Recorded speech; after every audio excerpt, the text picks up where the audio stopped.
दरभंगा में मुसलमानों ने जो हजारों वोट मुझे पारिवारिक लगाव और पसंदगी से दिए, उनके बूथों पर भी वे सारे वोट बीजेपी ने बिना देखे समझे खुद को ट्रांसफर करवा लिए। इस बार जिसका हारना तय था वो रिकॉर्ड जीत गया। कभी न मिलने वाले वोटों से ईवीएम में पूरी डकैती हुई, विरोधी वोटों की भी। दोस्तों अब जरा इस ट्वीट को देखिए। ईवीएम रिगिंग में इस बार मेरी मां, घर और हर मोहल्ले में रिश्तेदारों तक के वोट बीजेपी उम्मीदवारों को ट्रांसफर। दोस्तों चुनाव आयोग पर इतना बड़ा गंभीर आरोप लगाया है पुष्पम प्रिया ने। जी हां, वही पुष्पम प्रिया जो 2020 में अचानक से बिहार की राजनीति में कदम रखती हैं, सीएम की दावेदारी करती हैं और फिर चर्चा में आ जाती हैं। हमेशा मुंह पर मास्क और काले कपड़ों में दिखने वाली पुष्पम प्रिया इस बार बिहार के दरभंगा से चुनावी मैदान में थी, लेकिन जब रिजल्ट आया तो उन्हें तकरीबन 1400 वोट मिले, जिसके बाद उन्होंने सीधे तौर पर चुनाव आयोग पर डकैती का आरोप लगाया। उन्होंने कहा कि ईवीएम रिगिंग में इस बार मेरी मां, घर व हर मोहल्ले में रिश्तेदारों तक के वोट बीजेपी उम्मीदवार को ट्रांसफर। हर बूथ पर सैकड़ों वोट मैनिपुलेशन का साफ प्रमाण।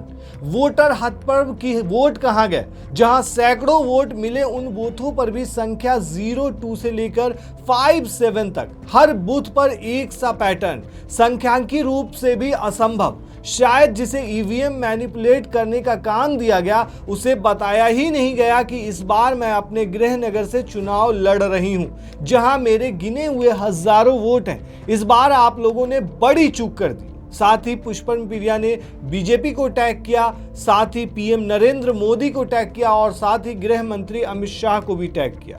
दोस्तों इनकी पार्टी का नाम द पीपल्स पार्टी है। पुष्पम प्रिया ने डायरेक्ट अखबारों में विज्ञापन दिया था कि मैं सीएम की दावेदार हूं। पिछले चुनाव में इनकी काफी चर्चाएं थी, जैसे इस चुनाव में प्रशांत किशोर की चर्चाएं थी, उसी तरह पिछले चुनाव में पुष्पम प्रिया चौधरी की खूब चर्चा थी। लेकिन जिस धमाके के साथ एंट्री मारी थी वैसा धमाका चुनाव के मैदान में नहीं कर पाई। कई लोग ये भी सवाल उठाते हैं दोस्तों कि हमेशा पुष्पम प्रिया मास्क क्यों लगा के रखती हैं? उस पर क्या कहती हैं वो सुनिए। हमारा मन या मास्क लगाना चाहते हैं।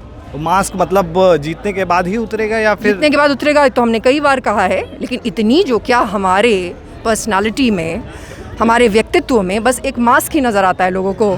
लोग सवाल पूछते हैं। लोग नहीं पूछते हैं, खास मानसिकता के कुछ लोग पूछते हैं और उनको भी पूछने पे मजबूर किया जाता है। जो भी आज थोड़ी बहुत इन लोगों ने वाइट वॉश के लिए विकास की बात करनी शुरू की है, अंदर से तो सब एक ही हैं, चाहे नए लोग हो या पुराने लोग हो। वो तो हमारे आने की वजह से हुआ है ना, 2020 के बाद से ही हुआ है। तो क्या वो लोगों को नजर नहीं आता है, सिर्फ मास्क नजर आता है? हम कोई नुमाइश की चीज थोड़ी है। तो यहाँ दोस्तों हालांकि देखा जाए तो कपड़े पहनना हर किसी की अपनी मर्जी होती है, लेकिन जब आप राजनीतिक जीवन में होते हैं तो मतदाता और पत्रकार हर बात नोट करते हैं, एक पब्लिक परसेप्शन होता है। तो इस बात को लेकर कई लोग हैरान रह जाते हैं कि टीवी इंटरव्यू में या फिर सोशल मीडिया पर लाइव भी आती हैं तो कभी ही चेहरा दिखाती हैं, लेकिन 90% इनकी जो पब्लिक में उपस्थिति होती है वो मास्क में रहती है। खैर ये उनकी मर्जी है, लेकिन फिलहाल पुष्पम प्रिया जो आरोप लगा रही हैं वो काफी गंभीर है, क्योंकि ये सीधे तौर पर चुनाव आयोग पर सवाल है। दोस्तों इस चुनाव को लेकर के जो रिजल्ट आए हैं, एनडीए ने डबल सेंचुरी मारी है, इस पर राहुल गांधी ने भी काफी कुछ कहा है, एक तरह से तंज कसा है। राहुल गांधी ने चुनाव को लेकर बड़ी बात कह दी। उन्होंने कहा कि बिहार का ये परिणाम वाकई चौंकाने वाला है। हम एक ऐसे चुनाव में जीत हासिल नहीं कर सके जो शुरू से ही निष्पक्ष नहीं था। दोस्तों ये बात देश के अपोजिशन के लीडर कह रहे हैं, ये अपने आप में बड़ी बात। वही दोस्तों आरजेडी के प्रवक्ता शक्ति सिंह क्या आरोप लगाते हैं, जरा वो देखिए आप। ये तो पूरी तौर पर मशीनरी मैनेजमेंट का ये परिणाम है।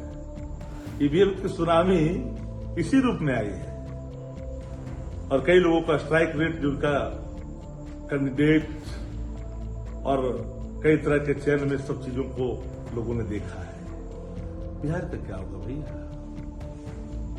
2,90,00,000 बिहारी जो बाहर में काम करते हैं, मजदूरी करते हैं, उनके मन में सपना था कि बिहार का बेटा बिहार में काम करेगा, बिहार में बदलाव जब होगा।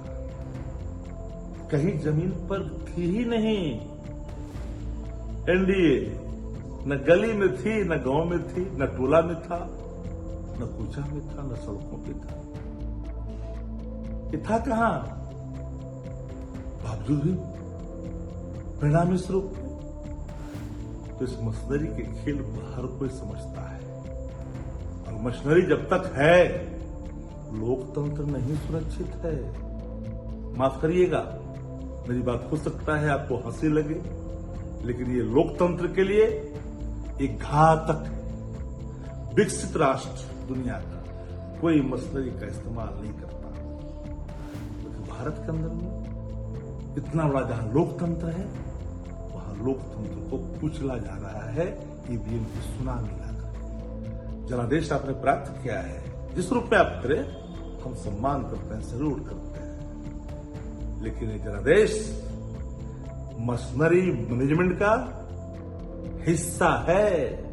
वहीं कांग्रेस के अजय माकन इस पूरे मामले पर क्या कहते हैं वो सुनिए। पूरे के पूरे चुनाव प्रक्रिया पर शुरू से ही प्रश्न चिन्ह लग रहा है, और जब चुनाव की प्रक्रिया में प्रश्न चिन्ह लग जाए तो रिजल्ट इस तरीके से अप्रत्याशित होंगे। कभी भी किसी भी समय के ऊपर इतना स्ट्राइक रेट 1984 के अंदर भी कांग्रेस का ये स्ट्राइक रेट नहीं था जो कि इस वक्त बिहार के अंदर बीजेपी का स्ट्राइक रेट 90% से भी ऊपर स्ट्राइक रेट, ये किसी को भी उम्मीद नहीं थी, और इसमें दाल में काला नजर आता है। हम लोगों ने अलायंस पार्टनर्स से बात किया है, और सिर्फ हमारा ही सोच नहीं, कांग्रेस पार्टी का ही नहीं, हमारे अलायंस पार्टनर्स सभी के सभी का ये मानना है कि ये अप्रत्याशित नतीजे हैं, और उसको पूरी तरीके से गहन इसकी छानबीन होनी चाहिए, डेटा का एनालिसिस होना चाहिए।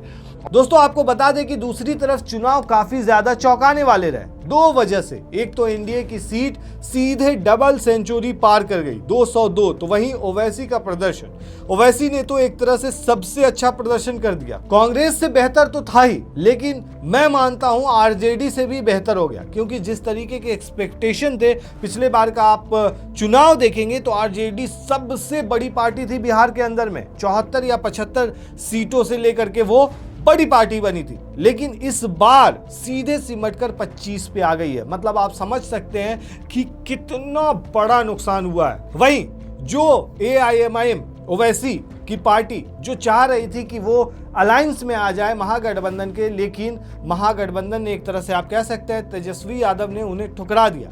उसके बाद हुआ यूं कि AIMIM अकेले चुनाव लड़ी और 6 सीटों पर जीतती हुई नजर आ रही थी, लेकिन 5 सीट पर जीत दर्ज कर गई। वहीं दोस्तों कांग्रेस की इतनी बुरी हालत हो गई कि डबल डिजिट तक भी नहीं पहुंच सकी, महज 6 सीट आए हैं। तो दोस्तों इस तरीके से पूरी तरीके से आप कह सकते हैं कि महागठबंधन का सुपड़ा एकदम क्लीन स्वीप हो गया। आपने एग्जिट पोल देखा होगा जिसमें बढ़ चढ़ के भी दिखाया गया था एनडीए को, तो 180 दिखाया गया था ज्यादा से ज्यादा, लेकिन यहां पर एग्जिट पोल को भी एग्जिट करते हुए निकल गई बीजेपी और एनडीए जो है, और 202 के आंकड़े को छू गई। ये अपने आप में बहुत बड़ी बात है दोस्तों कि 243 सीट में से एक जो एनडीए है उसको 202 सीटें आ जाती है। तो दोस्तों इस चुनाव को लेकर के काफ़ी कुछ कहा जा रहा है, लेकिन जिस तरीके का प्रदर्शन रहा है ग्राउंड लेवल पे आप देखेंगे कि जिस तरीके से देखा जा रहा था, वोटिंग हो रही थी, वोटिंग काफ़ी ज़्यादा हुई थी इस बार, उस हिसाब से माना जा रहा था कि महागठबंधन अच्छा प्रदर्शन करेगी और सत्ता में आएगी। लेकिन इसके उलट प्रदर्शन तो छोड़िए, ऐसा झटका लगा है कि 5 साल भी लग जाएंगे उनको संभलने में, ऐसा माना जा रहा है दोस्तों। वहीं वोट चोरी को लेकर के भी काफी ज्यादा कुछ कहा जा रहा है। दोस्तों इस पूरे मामले पर आप क्या कहते हैं हमें कमेंट में जरूर बताएं। शुक्रिया।